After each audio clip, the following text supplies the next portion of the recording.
de Washington que République n'a pas signé na Rwanda. Vous avez vu une seule phrase de Sika Balobi que le Rwanda baisse la RDC. Égalité. Pourquoi? Parce que accord de Washington, nulle part on parle de l'agression rwandaise, nulle part. Mais la interview, parce que quand même, l'accord que Bissot a signé na Rwanda, nulle part on parle d'agression. Pourquoi? Parce que les Américains, au Bazala qui va parler à accord Rwanda, ils n'ont pas voulu mettre le Rwanda en difficulté. Parce qu'en diplomatie, lorsque vous avez signé l'accord, il y a des termes qu'on évite pour ne pas fixer l'autre partie. Et pourtant, il y a une agression. Mais dans l'accord que nous avons signé, le mot agression n'existe pas. Alors, on a dit le Rwanda a pris des mesures de défense. Donc maintenant, ce qui est grave, il faut que c'est un combat là-bas, les grands sont comme c'est un combat là-bas après, que la mouille ne tombe, la guerre est terminée. Non. Moi, je crois que ça, ce sont des solutions de facilité.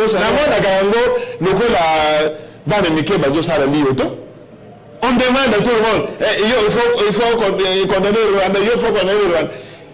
Même si les 120 millions de Congolais, nous condamnons l'agression rwandaise après, ça change quoi? Ça change quoi? Nous devons être réalistes. Responsabilité pour protéger le territoire national, ça revient aux institutions. Le gouvernement, l'armée, la police, on a la responsabilité. Il y a ce biso Kenya. Ce n'est pas le fait d'aller demander à une maman du village ou à un papa, à un papa, condamner Rwanda. C'est ça qui va changer. Les FARDC, pour restaurer plutôt le territoire Nabiso, 5 ans à travers CCC, les rebelles également, sur les Congolais, pour envahir Biso, 5 ans pour est-ce que FARDC dans le sens du mot, parce que défendre l'intégrité en Boka. Mais les rebelles, est-ce que tu as une différence sur place, peut-être la peur spirituelle de la Saram? Mais les alliés Bitumba. Dans une guerre, il y a des morts de tous les côtés. Non, nous défendons, les FARDC défendent plutôt. Mais quand nous défendons, il n'y a pas de morts.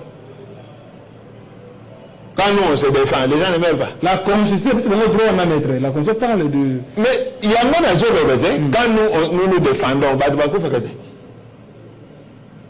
Qu'est-ce qu'il y a de spécial dans une guerre, il y a des morts de chaque côté. Il y a ce qu'on appelle les dégâts collatéraux. Par exemple, ceux qui bombent. Et quand il y a un bon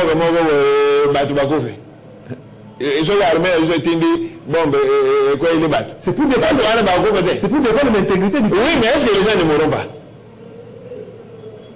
Mais il y a un lobaka il y a un lobaka biso souvent Congolais, surtout biso les plateau, nous nous complaisons à Koko Misa Bitumba comme si c'était un jeu de main. Bitumba na lobaka yango mbala na mbala ezana bakas, tant en vie humaine, tant en matériel, tant en finance. Yango moningai Nazali chantre, il y a non-violence, il y a masolo, il y a dialogue. Parce qu'avec les dialogues, tu peux protéger Via Bato, tu peux protéger Biloko Nabiso, tu peux protéger Mboka.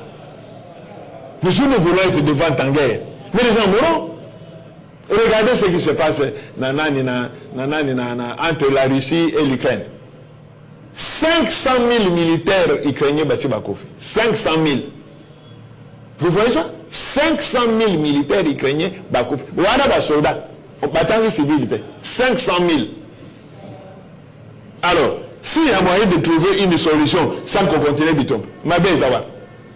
Ma belle Zawad. Parce que c'est bien tant de vendre dans le salon, il prend la biseau, de vendre dans le bureau, nous sommes dans un confort là. Non, vite de vous continuer au bout. Mais vous ne savez pas ce qui se passe là-bas. Vous ne savez pas ce que les gens endurent. Surtout la population civile. Donc, moi je continue à encourager le dialogue inclusif. Parce que ceux qui te saluent dialogue